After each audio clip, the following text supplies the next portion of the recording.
Firstly, I'd like to thank the team for inviting me to this amazing conference. It has been a brilliant couple of days so far, and there has been some amazing talks, and I've made so many notes that I will be going home and citing you all in my next project. So, what I'm looking for, oh, I need to change this, don't I? Oh, backwards. When I'm looking for comfort in the 21st century, the end of the world is something that I think about. Not in an, oh my God, the planet is doomed kind of a way, but to be fair, looking around since 2016 when David Bowie died, things do seem to have gone globally wrong somehow.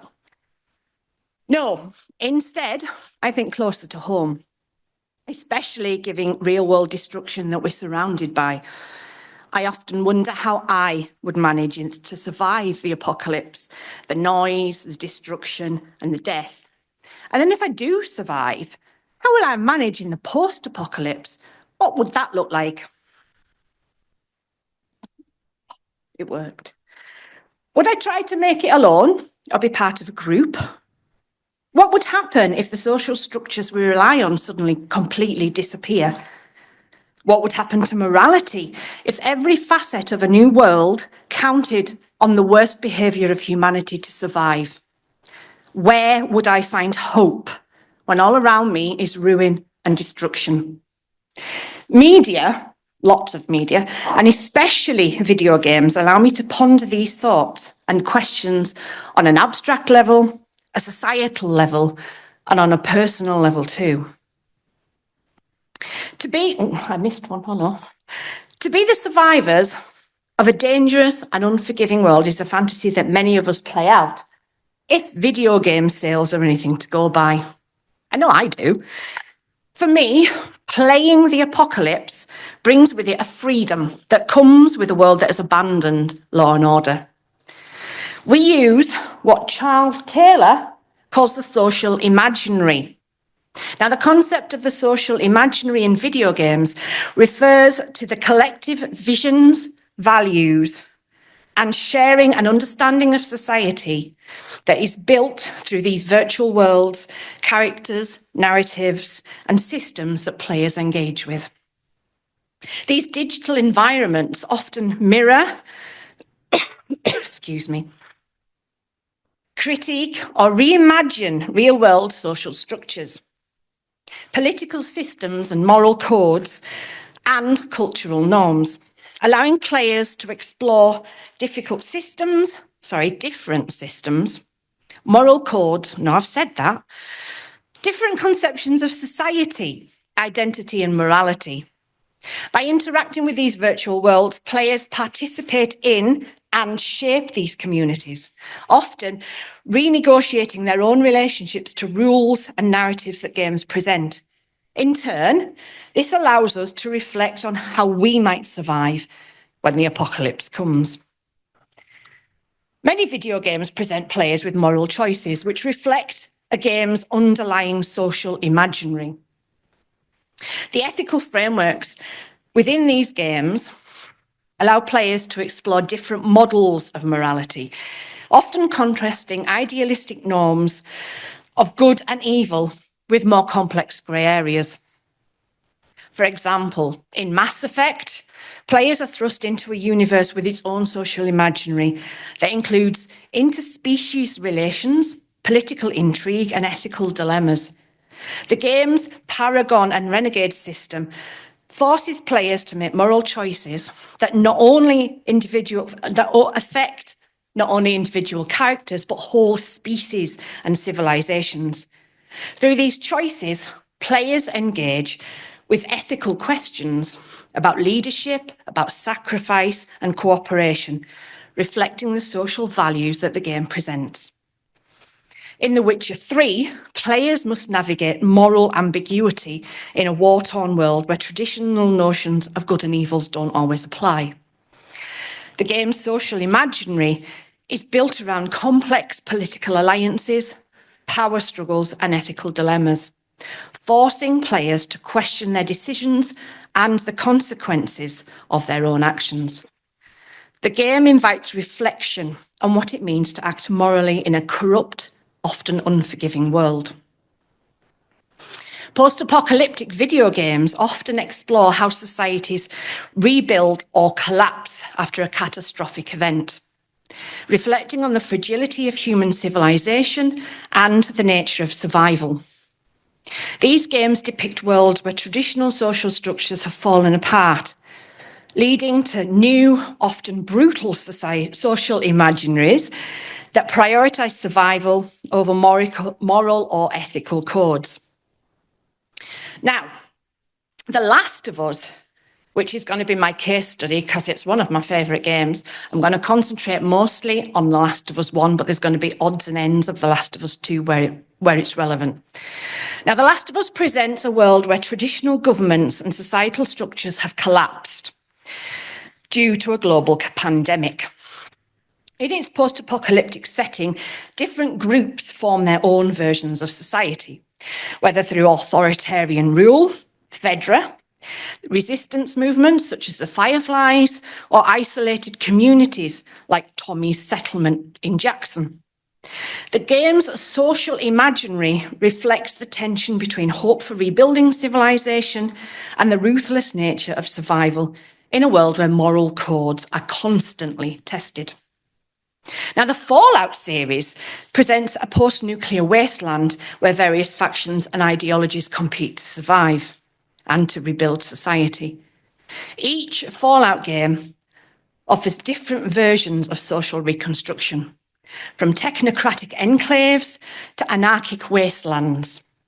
These games explore how social order is reimagined in the absence of central authority and the consequences of ideological extremes, such as isolationism, totalitarianism, or communal cooperation. I think I should have picked some smaller words because I'm starting to get a bit tongue-tied.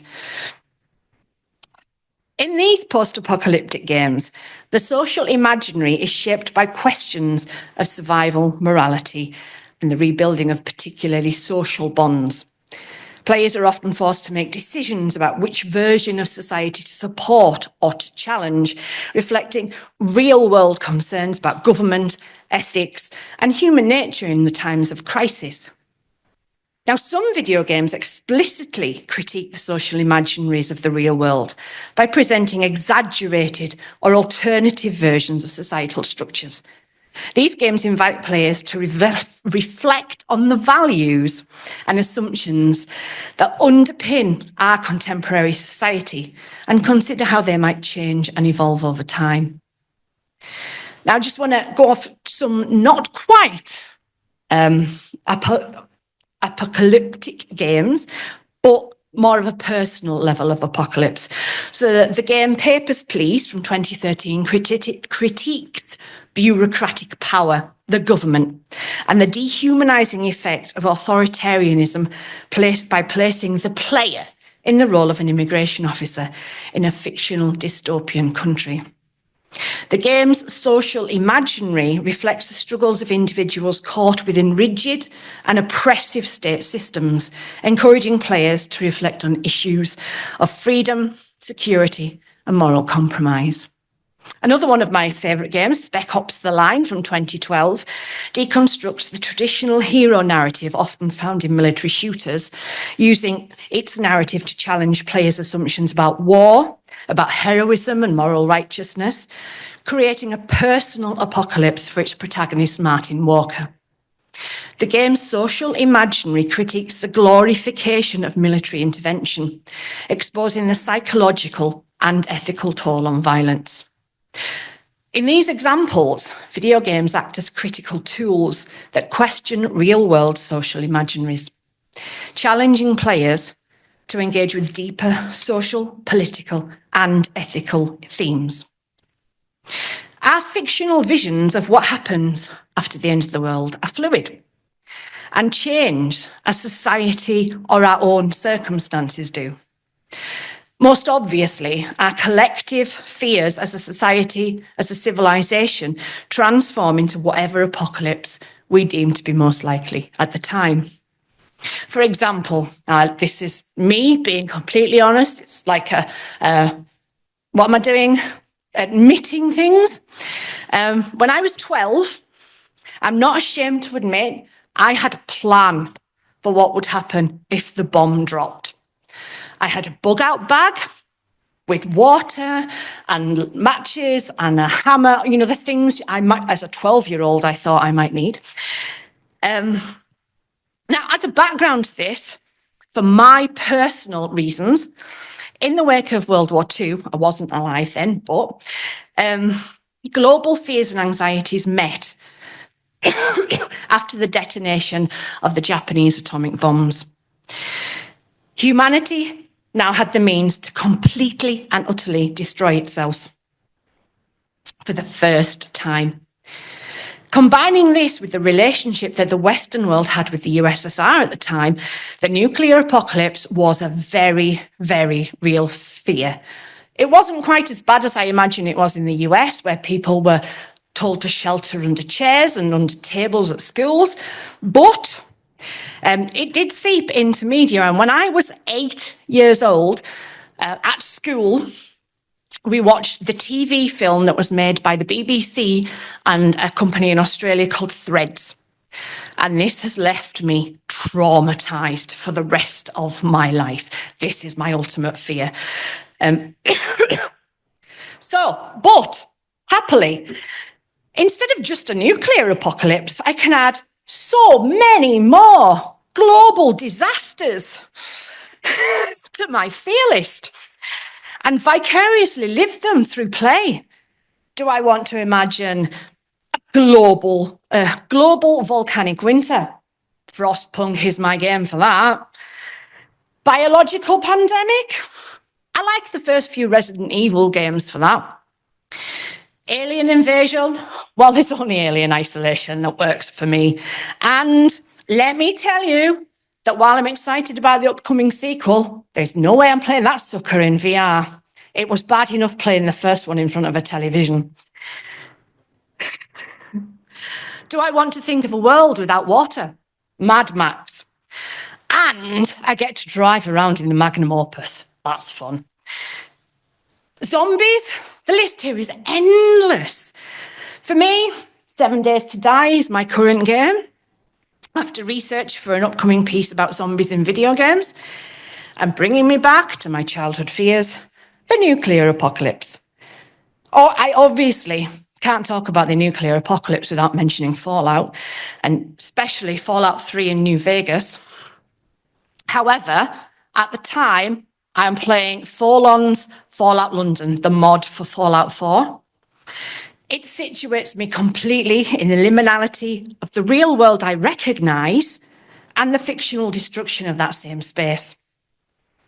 Now, there are literally hundreds, if not thousands, hundreds of thousands of video games that involve the apocalypse or the post-apocalyptic world that comes after. And they agree on two things, according to me anyways. And this makes up a piece of advice for surviving. Bad things will keep happening. Things are gonna get really bad. But at the same time, the end is never going to come. Excuse me. Now, what I mean by this is, as species, we feel like this all the time. We feel that we're on the edge of a disaster of epic proportions, whether that be through the COVID pandemic we recently lived through, war, which is ongoing, climate change, which is a very real concern for the planet, supervolcanoes. I'm a bit concerned about the one at Yellowstone Park, I'll be honest. Solar flares or alien invasions. These are all problems that we're almost expecting in the 21st century. However, even if these things do happen, it doesn't mean the world will end, just the world as we know it. No matter how the world ends, the stories focus on those who continue to live afterwards. In a world where society, structure, and rule has completely broken down, as I said before. This new world is one that we must adapt to or die. In making and playing these games, we expose some of humanity's ugliest aspects. And I'm sure I can recall this being talked about already.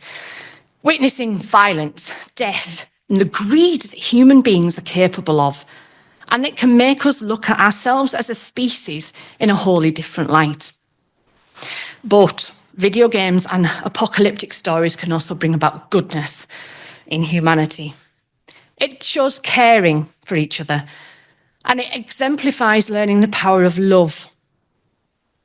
Now, often the apocalypse and its progeny, the post-apocalypse, reveal a desire for recovery and reconciliation. Post-apocalyptic games are often about patching up a broken world and learning from the past to rebuild something stronger. Here we can see hope. To rebuild, to become stronger, to live better lives, and to leave something for the future. In the Fallout games, the world is still ravaged by the time we get to the end of Fallout 3, for example. But depending on the actions of the player, there can be steps towards planetary healing.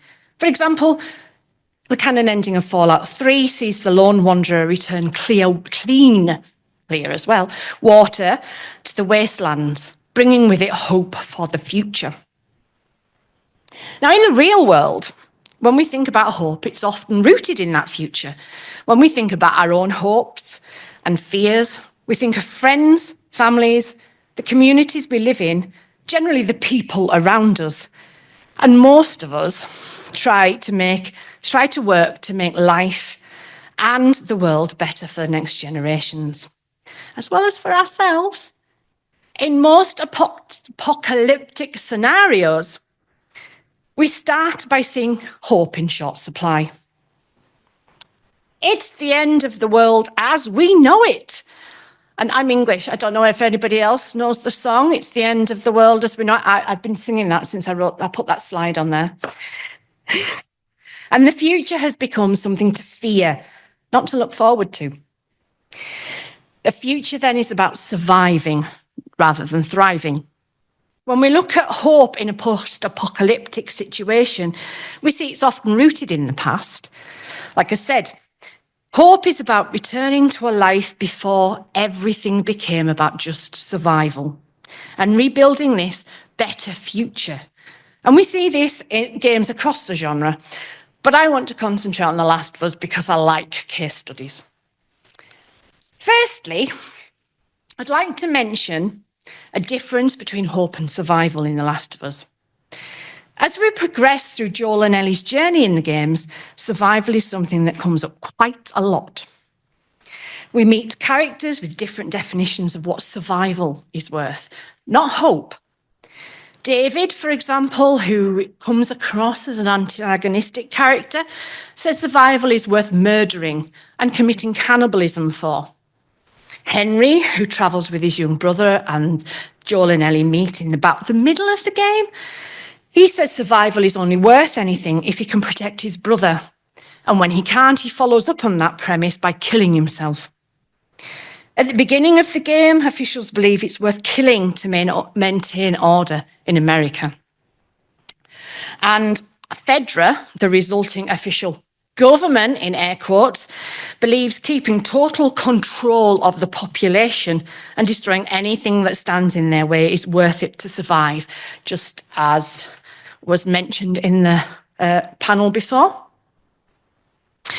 For Marlene and the Fireflies, it's worth killing Ellie to discover whether she holds the key to a cure for the pandemic. Unlike the protagonist in The Last of Us, survival becomes something worth killing for. But none of these things are the same as hope. And for Joel, the protagonist in The Last of Us, despite his will to survive, his hope has been completely destroyed by the scene I'm about to show you. This is a kind of content warning. Now, I want to admit I was pregnant when I first played this game and I had a daughter. And this scene made me sob. Not just a few little tears, full-on sob. Oh, what happened there? This is the one. It's okay, baby. We're safe. We're safe. Hey, we need help. Stop, please. It's my dog. I think her leg is broken. We're not sick. Got a couple of civilians in the outer perimeter. Please advise. Daddy, what about Uncle Tommy? We're gonna get you to safety and go back around, okay? Sir, there's a little girl. But... Yes, sir. Somebody, we've just been through hell. We just need... Shit. Oh.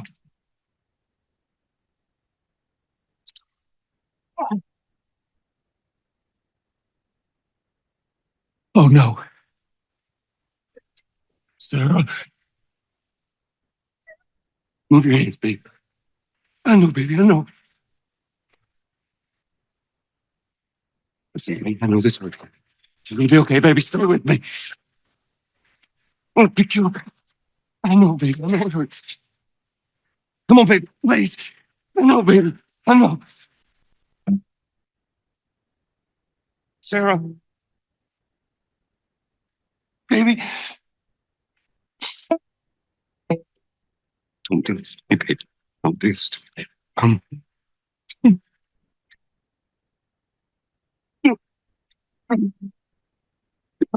Oh, no.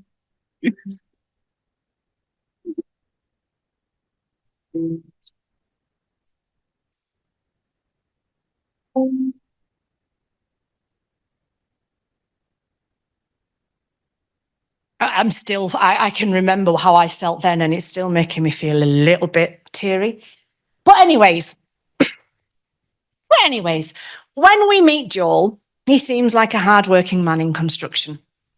Maybe he has a few financial difficulties, judging by a phone call he's having as he arrives home. He's apparently a single father, as there seems to be no maternal figure in the house, and he shares this strong connection with his daughter, Sarah, despite his own troubles.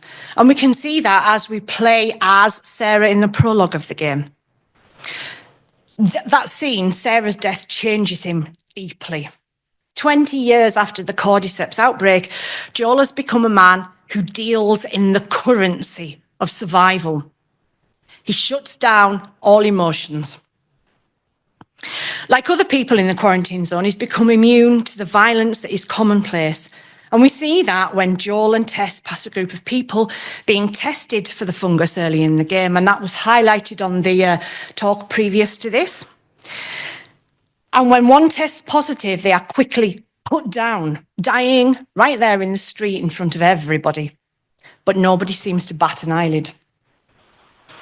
Now, playing as Joel, rather than being given an empty avatar like we often get in things like The Last of Us, it shows us how Joel as a character has his own thoughts and feelings. We're taught how Joel acts, what is important to him, and what he will do to survive. We quite literally walk a mile in his shoes. To be fair, by the time we get across America in the game, we've walked thousands of miles in his shoes. And while we might not agree with some of the actions he takes, this walking in his shoes gives us the ability, gives us the ability to understand the decisions he makes, even if we don't agree. As we come to understand his complicated feelings, and how they change as the game goes on, even when Joel denies it. And this is where we see hope in The Last of Us, and it's slow blossoming. We see this in the way that the two interact, Joel and Ellie. And one example is Joel boosting Ellie over fences. This is something we get taught to do early in the game, and it happens over and over and over. And the first time it happens, we see all of the trepidation Joel feels in letting her be boosted across and taking the lead for a moment. And we feel that too, because we're coming to get to know Joel. However, boosting Ellie repeatedly builds in Joel and in us, the player, a dependency on Ellie, even though Joel outwardly resists this. And this becomes completely evident when Ellie and Joel meet. Bill, one of my favourite characters. Meeting Bill exposes internal needs in both Joel and Ellie. Ellie needs more than an escort, and so Joel is forced to confront the internal conflict he feels of allowing Ellie into his life, opening himself up to a fate worse than death. Reliving his original daughter's death, and understanding that the alternative is depending completely on himself only, even if it means a lifetime of bitterness and destruction. Now, as a result of meeting Bill in Lincoln, the characters change. Joel becomes more emotionally stubborn, as if he could, more determined, and as Joel's bond with Ellie grows, he's forced to confront the trauma he's been avoiding completely for decades. Ellie's presence brings back memories of his daughter, and protecting her reawakens his paternal instincts. This is a turning point in Joel's psychological resilience, as he begins to rediscover a purpose beyond just surviving. His willingness to open up emotionally, even in small ways, signals his psychological healing, though it also leads him down some morally complex paths. Joel's physical resilience is constantly tested through The Last of Us. His survival depends on his ability to endure physical pain, navigate dangerous environments, and overcome relentless threats from both infected and human enemies. He faces countless physical threats throughout the game, including infected creatures and hostile human factions. His resilience is evident in his combat skills and the ability to adapt to the different challenges he has to face, from stealth attacks to brutal hand-to-hand combat.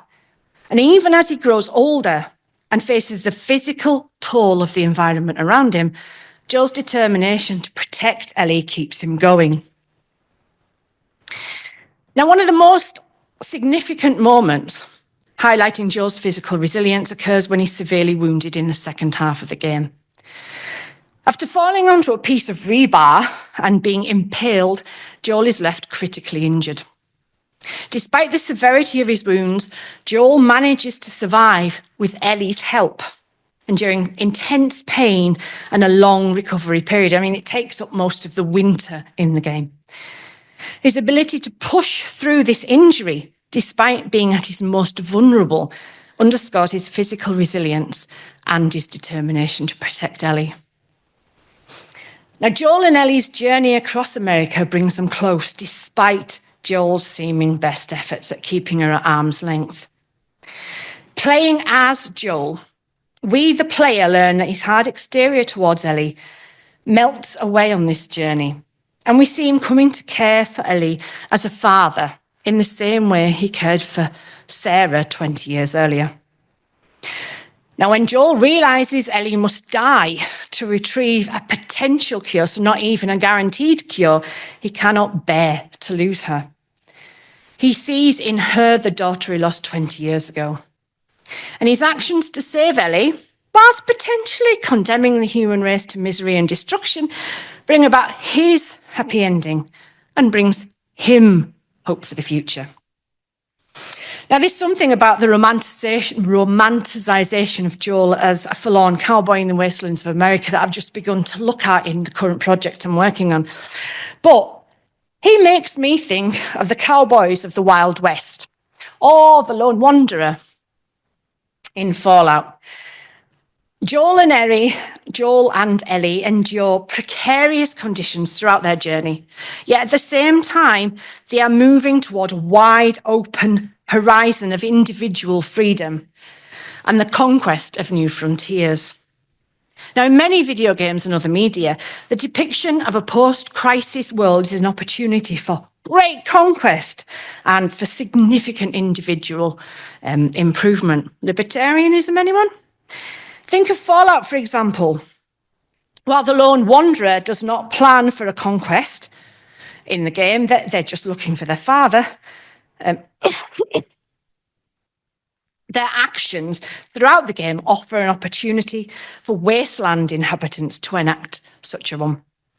In Fallout 3, this is through the Lone Wanderer's alignment with a Brotherhood of Steel and the release of fresh water into the wastelands, defeating all other antagonists to do so, bringing hope to the people.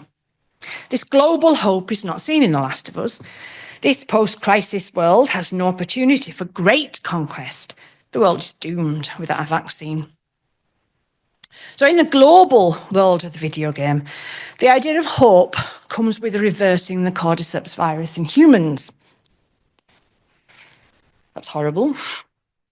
There is no cure for the cordyceps infection. And even if there were, the infected cannot be turned back into the humans they once were. Now, this is a tarantula spider that's been completely infected by an actual cordyceps virus in the real world, and every single cell has been taken over by the fungus. So in humans, if we extrapolate, there's no chance of coming back from that if every cell in your body has turned into a fungus. Now, even if vaccines were created, given recent global events, I'm not sure people would agree to a vaccination in large enough numbers to end such an infection. The only hope for humanity then is to create a vaccine. And this requires Ellie's death, which Joel just simply will not allow. However, The Last of Us 2 refigures this selfishness of Joel's actions as selfless. Through flashbacks, we see a different Joel in The Last of Us 2 to the one in The Last of Us 1, one who accepts his own culpability, and he understands and acknowledges that he would do it all again because he believes that Ellie's life is worth doing it for, even if she won't talk to him and they become estranged. The flashback scene where Joel plays his guitar to Ellie encapsulates their entire relationship through the lyrics of the Pearl Jam song Future Days. Now, within the lore of The Last of Us, this Pearl Jam song never happened. Joel wrote it for his daughter Sarah about their relationship. And being able to play this and teach it to Ellie rather than Sarah speaks of his coming to terms with Sarah's death and shows the paternal feelings he has gained for Ellie, his adopted daughter. Now, we had come to understand his feelings of pointlessness, the pessimism he had within him, and because we understand this, we see the love in this song for Ellie. Now, in The Last of Us 2, through the interactions with Joel at the beginning and through Ellie's flashbacks, we see a respected person thriving in a home full of mementos. He has pictures of both Sarah and Ellie on display, suggesting that he has come to terms with Sarah's death to the extent that he can look at her picture, which he couldn't do throughout The Last of Us 1. Excuse me. Having images of the two girls in his home, I think shows that there's an equal love for them. Now, I want to highlight the photo in the middle on the top, which is them at dinner in Jackson. This is taken when he and Ellie are estranged, but they are, and if you look there, well, you maybe can't see, they're clearly not looking at each other, but still attend the same events. He has changed into this person from the lone wanderer type we met at the beginning. And after he dies, his ghost lingers for Ellie, pointing the way towards resilience and redemption. We can see this lingering when Ellie picks up her guitar and starts playing Future Days, showing us the connection that she has with this song, with Joel and with Sarah, even through her anger and PTSD. But that's a chapter in my next book, so I'm not going to talk about that. During the winter season of the game, we take control of Ellie as Joel is injured, and we can see a complete difference between the two and the way they're equipped. Ellie is far more vulnerable than Joel, and we guide her as she navigates an overwhelming disorder of the world that she's been shielded from. first by the Fireflies in the Enclave, and then by Joel. She meets David, a character that inserts a moral ambiguity into the game, where we and Ellie are asked to consider whether his cannibalistic actions are any worse in a world with a lack of morality than the actions of Ellie and Joel, killing people as they go. We see a character who's kind and outwardly trusting in David until he's met with violence. He doesn't lock Ellie up until then. In David, we see enduring survivors that have left their humanity behind to survive, creating not just a meaningless world, but a world where the choices that are made are meaningless too. The post-apocalypse suggests that in The Last of Us, you can't see any perspective of your own if you just want to survive. But despite all this, Ellie still has hope. The giraffe moment gives a feeling of wonder and respite to players and characters alike. The hope both Ellie and Joel feel is highlighted at the end of this scene, and their differing views of what that is. Oh, that's supposed to be a video. Thank you. We don't have to do this. You know that, right? What's the other option? Go back to Tommy's. Just be done with this whole damn thing. After all we've been through. Everything that I've done. I can't be for nothing.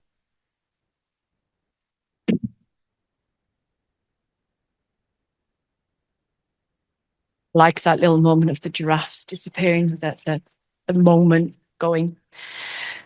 Anyways, as we can see, Joel has absolutely realised to the point where he wants to talk to Ellie that he doesn't want to lose her. Whereas she quite explicitly tells Joel that she needs to carry on and see this through. Her hope is that everything she's been through and everything she's done has a purpose. So at this point, Ellie believes she has a purpose in saving the world, whereas Joel knows the importance of Ellie's existence for his life. And as the game comes to a climax, we see he will do anything to keep it. For Joel, Ellie has become the daughter that will undo all of his suffering. I'm thinking about if I had to choose between the suffering he has experienced and saving Ellie. And I'm not sure I could let Ellie die either in reality. Now, what this says to me is that Joel needs to escape his suffering. And he's willing to do anything, including dooming humanity to do so. And because through the game we've grown to empathise with Joel, and the game has aligned us with him, we're already halfway to agreeing with him that the right decision is to save Ellie. The epilogue sees Ellie following Joel to the safety of Jackson, where Tommy, Joel's brother, lives. She explains her feelings to him about her loss of hope and the loss of the meaning of her life. And whilst he doesn't dismiss them, he lies about what happened. And this changes her entire perspective. She thinks it was all for nothing. The deaths of the people around her, the people she has killed, she thinks it's all pointless. And this destroys any vestiges of hope Ellie has and really sets her up nicely to be the protagonist in the sequel. And previously, in my first book, I have argued that Joel does not change throughout the game. And as you can see, I'm quite happy to admit I was wrong. When we see Jackson at the end of the game and the beginning of The Last of Us 2, we see a lifestyle different to anything we've come across before in the game. Jackson is a humble little town, nestling in a little valley, almost as if the rest of the world hasn't been overrun by the infected. In Jackson, there are children playing. In Jackson, homes can be homes instead of just the remnants of how people used to live and where they shelter from the weather. We see people being social at gatherings, in bars, and the people in Jackson have found a life similar to the pre-pandemic. before the infected. And it gives them something to believe in, a hope that things could go back to normal, like it was before the cordyceps outbreak, leading to something beautiful in the middle of a hostile world and offering a level of hope that hasn't particularly been visible in the game before. Of course, we know as players, and Joel knows, and Ellie knows, how fragile the safety and normalcy of Jackson is, and how quickly it can be destroyed, either through the infected overrunning the community, or through human hunters who want to take Jackson for themselves. Oh, sorry, I've got a picture of Jackson. There you go. In Jackson, people hope to maintain a level of normalcy, and they're willing to live within the limitations the world has placed around them. For the residents of Jackson, this is hope enough, hope of safety in a dangerous and untamed world. Now, what we see in Jackson and in Joel is resilience. Joel, as we've seen, faces tremendous loss, trauma, and the constant threat of death as he crosses America with Ellie. Players must guide the pair through intense emotional struggles, fostering bonds with other survivors, and making difficult moral decisions. Joel's ability to re-find hope, to protect Ellie, and to find meaning in a broken world reflects his psychological resilience, despite his resistance to doing so. This emotional journey becomes central to how we as players engage with the game's story, making resilience more than just a physical challenge, but a mental and emotional one as well. You'll be glad to know I'm nearly finished. It's a bit depressing, this has been, I think. Now, at the beginning of the game, to sum up, Joel loses his daughter in a devastating moment that shatters him emotionally. And it shattered me, I'll be honest. His response to this loss is a hardened survivalist mentality that shuts down all emotional connections with other human beings, leading him to live as a smuggler, willing to do whatever it takes to survive. Over the course of the game, Joel's resilience is tested as he is forced to care for Ellie. His journey is one of emotional recovery as his bond with Ellie begins to heal the wounds from his past, showing that resilience can also be about opening oneself up to vulnerability and love.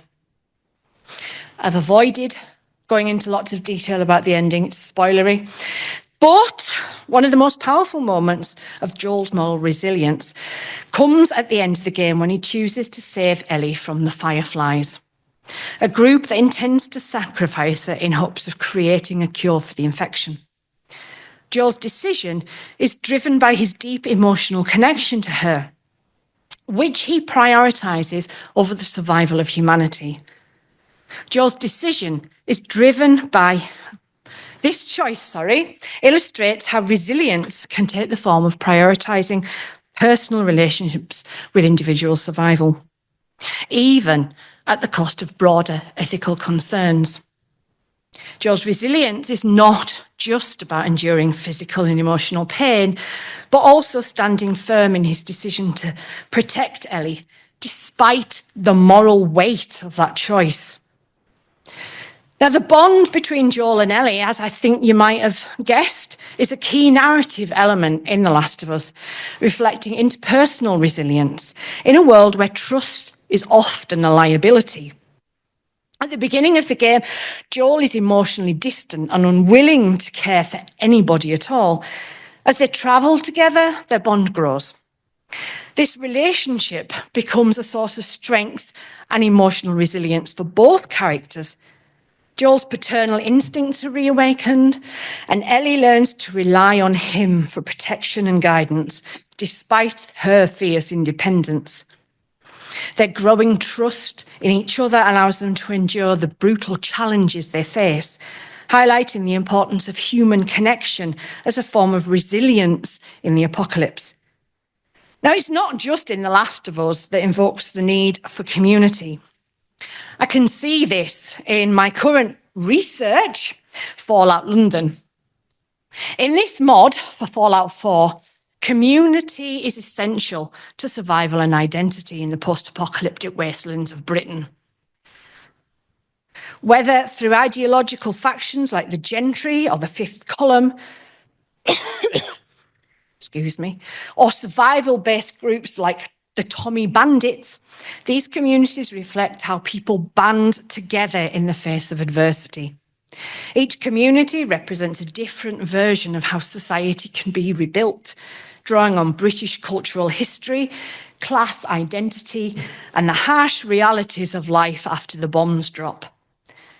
The way these communities adapt, thrive, or collapse in the wasteland paints a complex picture of post-apocalyptic life, where survival and morality are in constant tension.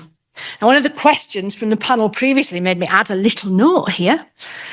Zombies Run, which you might remember is an audio app. I love it. I'm on like season 8.